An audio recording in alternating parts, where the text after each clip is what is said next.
Biotech innovators around the world are finding speed to be the driver for investment and partnering.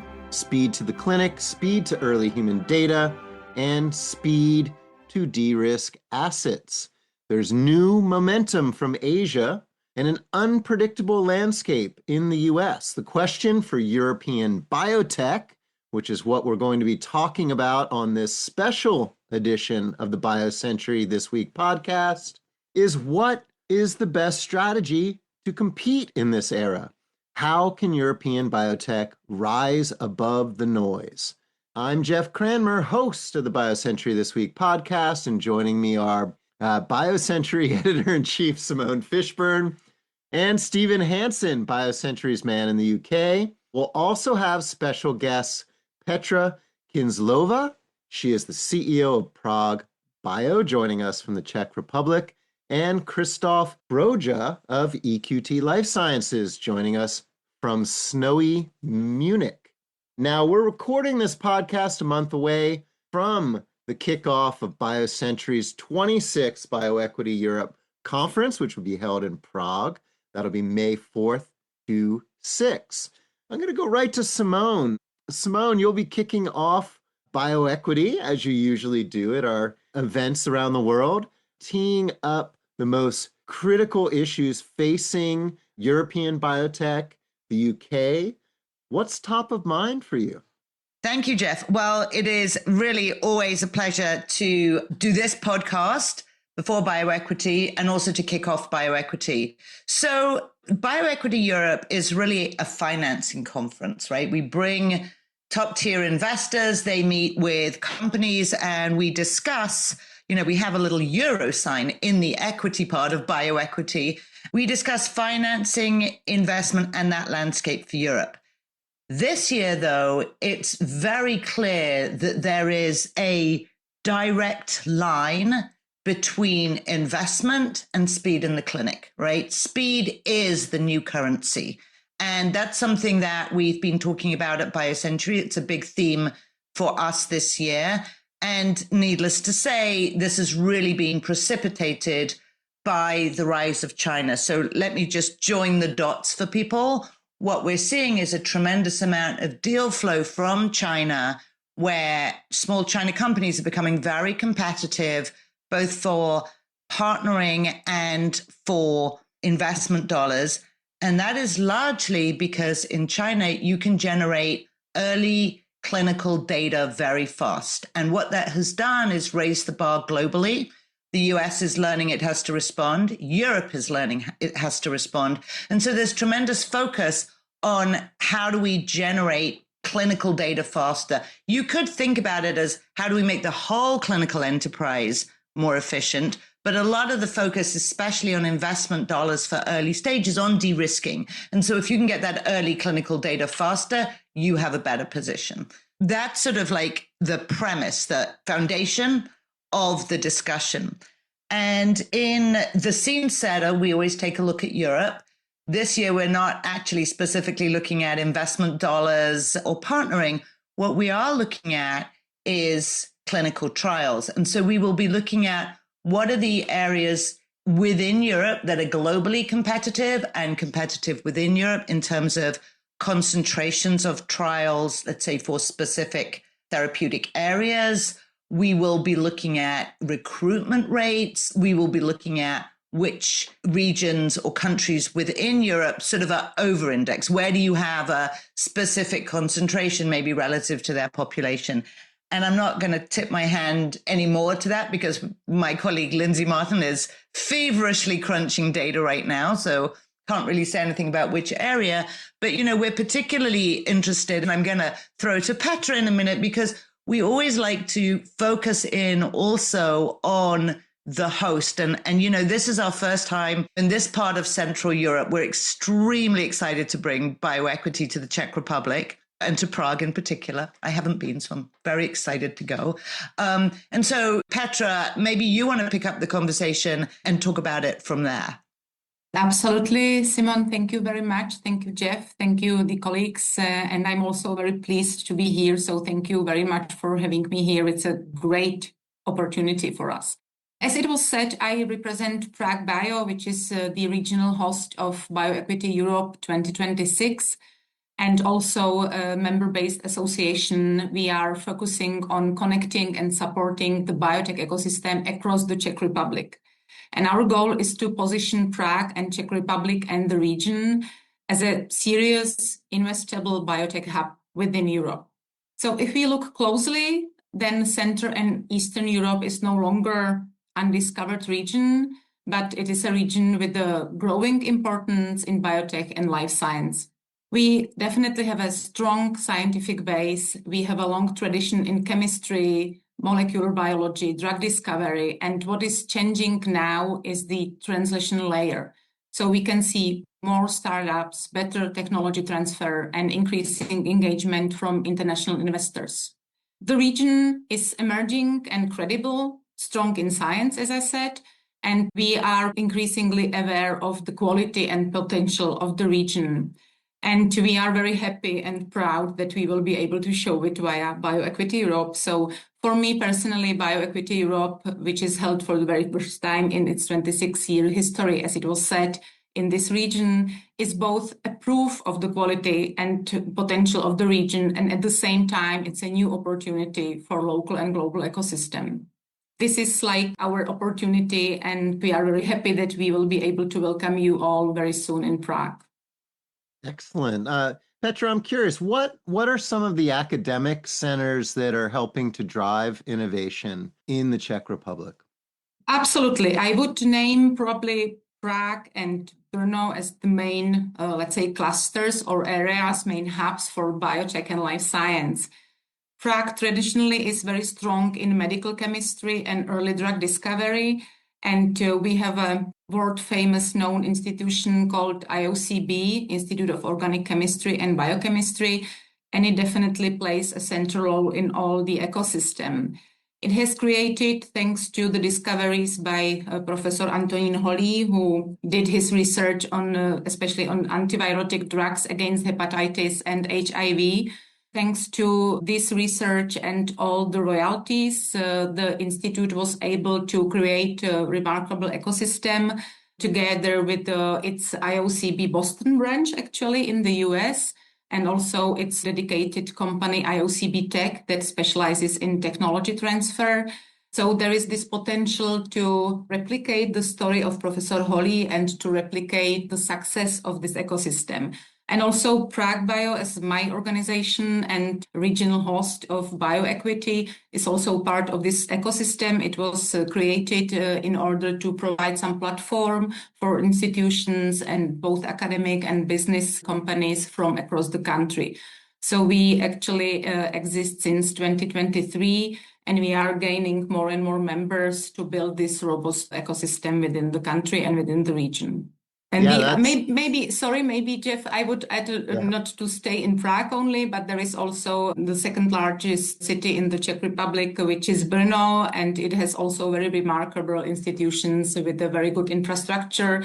Among others, I would like to name Masaryk University and its center Biotech.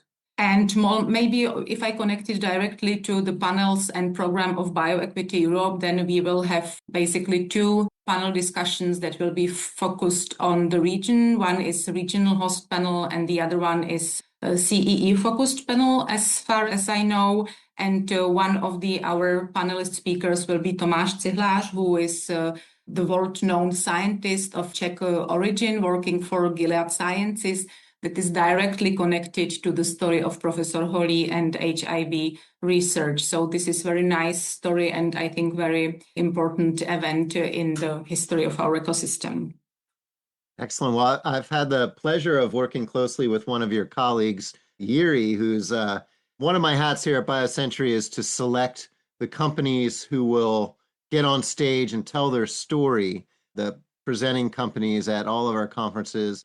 And your colleague Yuri has served up about 100 companies from Central Europe, many Czech Republic companies. And I've got to say, the innovation that some of these companies are working on is quite cool, and we're delighted to bring them to the stage. Now, I want to take a step back in thinking about how Europe changes its trajectory, we're sort of looking at three pieces here.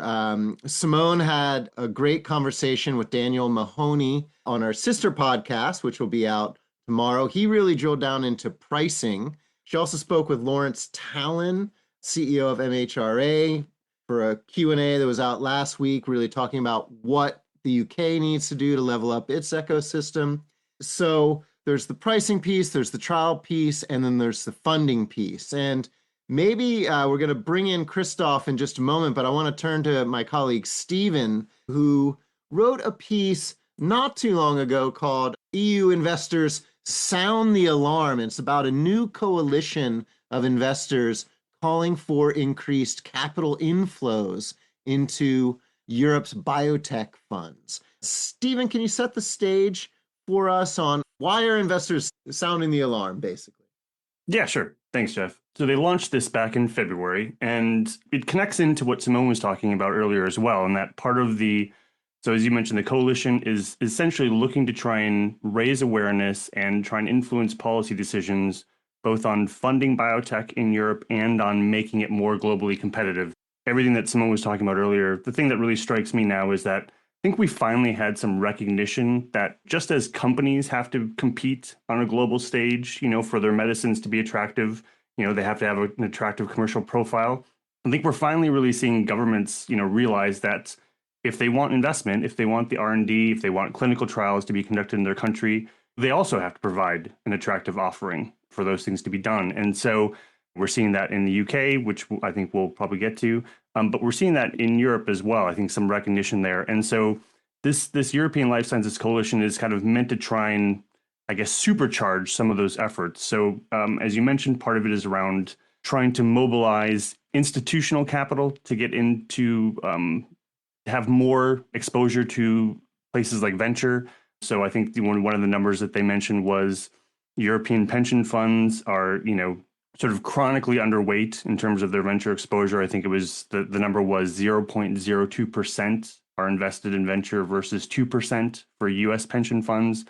And so there will be, I think, a strong push to not only try and educate European pension funds about the benefits of having, more of a diversified portfolio, but also working with like the EIB to try and establish sort of cost-efficient instruments that would kind of make it easier for them to be able to get exposure to venture. So whether that's through a fund-to-fund vehicle, something like that. But then they were also, talking about, how do we make Europe a better place for conducting clinical trials and make it more competitive, like we've been talking about.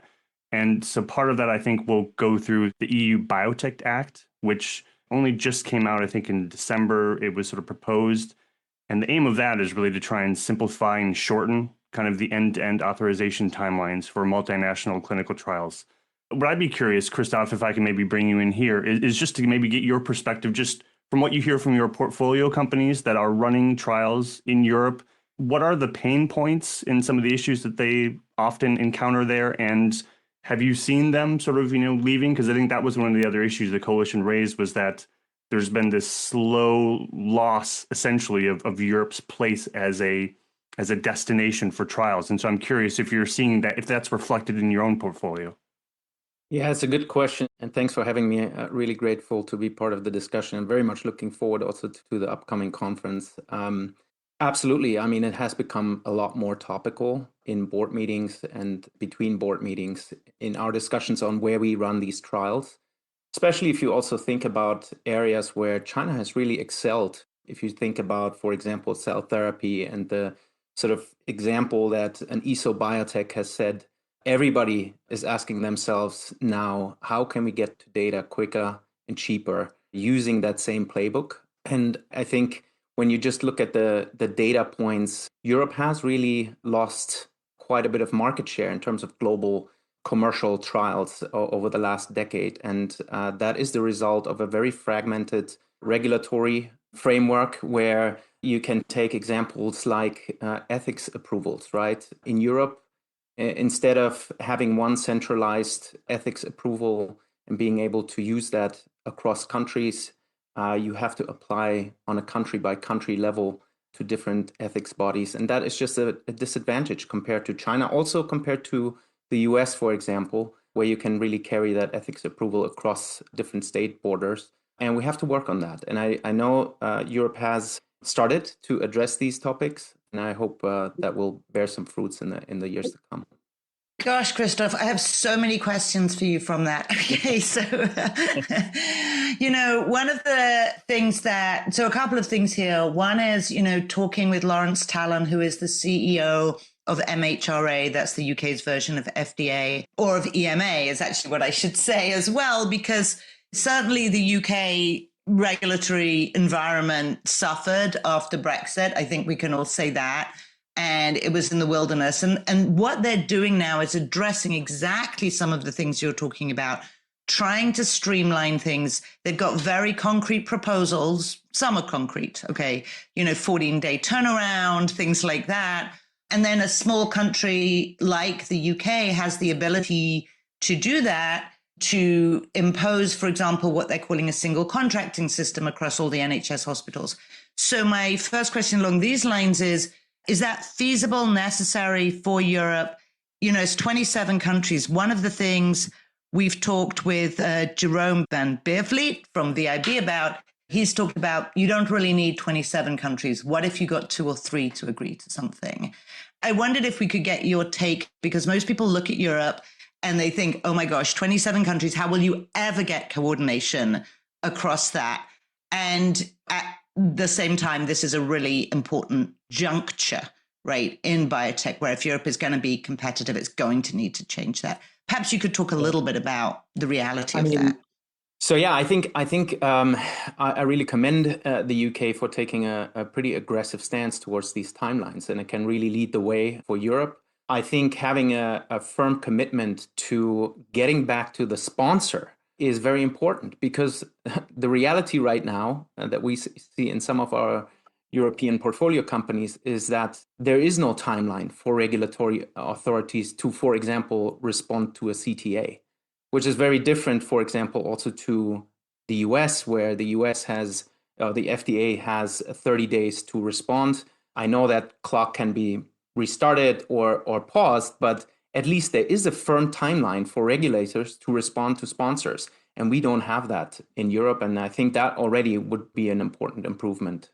Right. And I think that is something that they're looking to address in that Biotech Act, right? I think there's something in there about trying to get it down to, like, I think there was something about 47 days potentially end to end. But again, I'm not sure if that's, apples to apples with what we're talking about in the US. But there's definitely, I think, at least finally some recognition that that's a problem, right? Yes. Can I just have one of my follow-up questions to Christoph, because I want to go back to the pension capital, because this was another thing in the UK that I talked to Dan Mahoney about with the Mansion House Compact. Stephen has written about this, explained it. Dan Mahoney went all the way back to explaining Robert Maxwell, who started all this. But basically, the pension funds have, in the UK, not really engaged with biotech for various reasons. They're trying to change that. But a lot of that, which I think is true in Europe as well, is cultural. And it's about risk appetite. And I'm wondering whether there's a lot of education of pension funds or other aspects of creating a more risk tolerant or risk embracing environment among investors or among the LPs of investors. Simone, so let me just jump in here quick. I mean, the way that I've understood it from talking to, investors about this issue is that a lot of it just goes back to pension funds and kind of the mission, I guess, that they've often been given, which is to effectively don't lose people's money. So they're really just trying not to. I need to institute that in my own house. So, I mean, that's their overriding kind of like investment sort of mission, is to like make sure that these pensioners actually have money when they're in their 70s and 80s. And so I think from that perspective, they are highly risk averse, and I think that's been drilled into these teams and these pension funds for so long that it's maybe goes to the metaphor of it's trying to turn around an aircraft carrier. It just takes time to change that mindset, and that was a thing in the US, right? I mean, I think there was a fundamental shift, but that came in the 70s for the US pension funds, and again, it took them time. It's not like pension funds, in the early 1980s were heavily invested in alternative assets. It took them time, I think, to get that exposure and to build up the teams. And I think that's just the other aspect that will take some time for these pension funds is they have to have the appropriate personnel in their teams to make these assessments of the risk and just to be able to do it properly. And that just takes time. So I'm kind of got my fingers crossed that, in the UK here, we'll start to open up the pension funds and we'll start to open up in Europe as well. I agree, Stephen. And maybe to add to that, I think one of the fundamental issues is that you can manage risk in biotech by providing more capital to companies to build out their pipelines and to build them so that they're not binary stories that have to focus on maybe just one clinical asset. So I think more capital can do more and can also address some of the fundamental concerns, but it's a bit of a chicken and egg problem. We first need to have more capital available, both privately as well as in the public market, to be able to not drip feed companies and build bigger, more robust platforms. Well, I'm going to make one more comment and you can choose whether you respond or not.